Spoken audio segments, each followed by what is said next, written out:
Good morning. Welcome to another episode of Yummy Data Science. In this episode, we are going to continue working with enrollment data.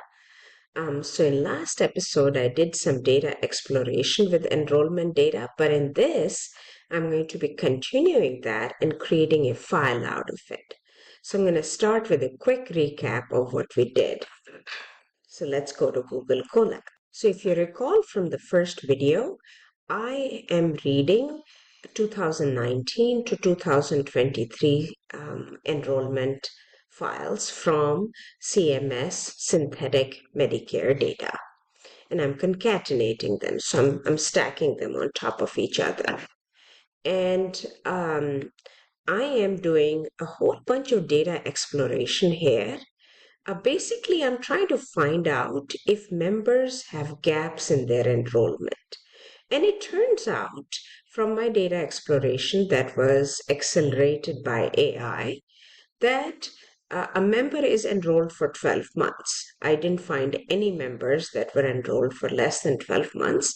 And their specific enrollment status can change, but because they can be aged into Medicare as opposed to being disabled and then being on Medicare before age of 65.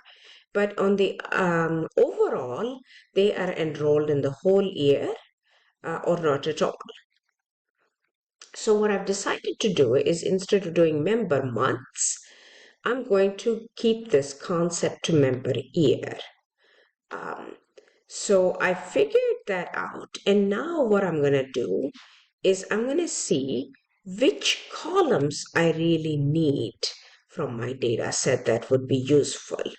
So I printed out a list of columns and then I went over them. And I think that for modeling purposes and for joining to encounters data sets, I would like to have BENE ID, their state code, their county code, their zip code, their birth date, their sex, their race, and the ESRD indicator shows me whether they have renal failure.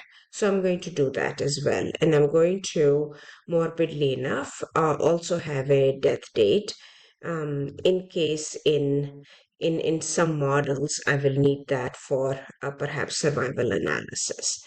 And then I have the BENE enrollment reference here, and that's going to give it my member year dimension rather than the member month dimension.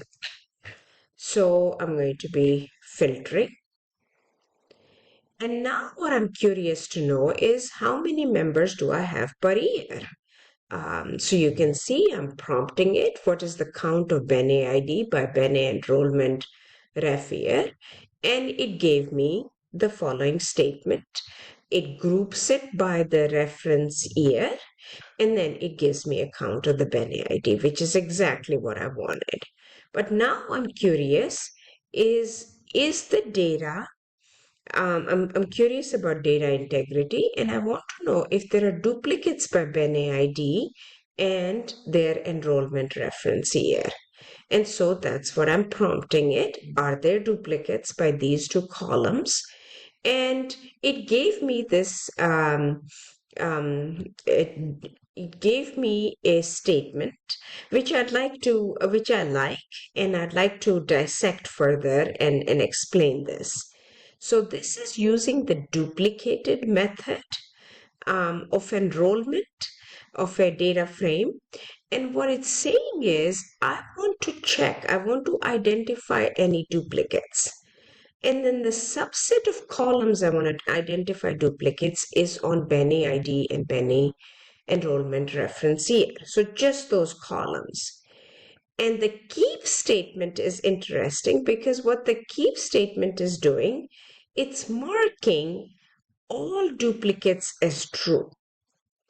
And that means the first occurrence of a record that is then subsequently duplicated is also marked as true. So it's creating a mask for filtering. And masking technique is very common in Python. You can create a true-false column, which is a mask. In our case, the keep is a mask. and then it prints out the duplicates, including that first row. And here, because I was using the prompt, it used if-else statements, and there were no duplicate entries found. So that's good. That satisfied me that the data integrity was there. Next, I'm talking about, well, I'm still curious, like what is the maximum number of records by Benny ID? And I know a priori that it cannot be more than 5. So this is another data integrity check. And then it came back, and this is a group by statement, and it's looking at the size of the data set, and which is computing how many records there are. And it is indeed 5. So I'm not going to worry about this. And now what I'm interested in figuring out for cohort analysis later on, of the IDs in 2023, how many are also there in prior years? And so it very nicely gave me code that I accepted, which is that it's going to create a data set of the IDs in 2023, and then it's going to simply check whether they are in both, and it's going to look at each year at a time and it printed out. So it actually, I have good numbers here going back. So then finally, what I'm interested in doing is creating an age variable. And age can be tricky in Medicare. There's an exact age of, and that's used for enrollment purposes. Is the person 65? Yes or no, as of a certain date.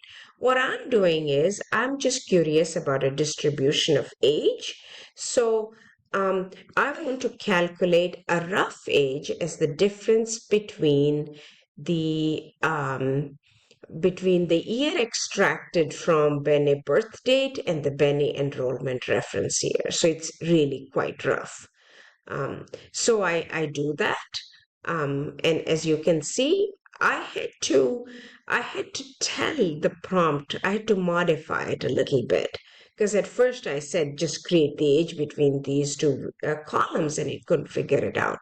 Then I explained, well, just take the year and do that. So it did. So sometimes you have to work with the AI. And then finally, I'm creating age categories because I'm interested in figuring out what is the age distribution. And I'm looking at how many are children, how many are adults, um, um, 65 plus, and how many are adult below 65. And there is my age distribution. And then finally, I am outputting this and saving it. Um, and I'm doing all of this work with the prompting. Now, for a good programmer, the prompting may be more of a hindrance than a help. But for a beginning programmer, once you get your thinking straight, this does help. But I would still encourage you to learn the syntax on your own and to practice it without the AI. Thank you for listening.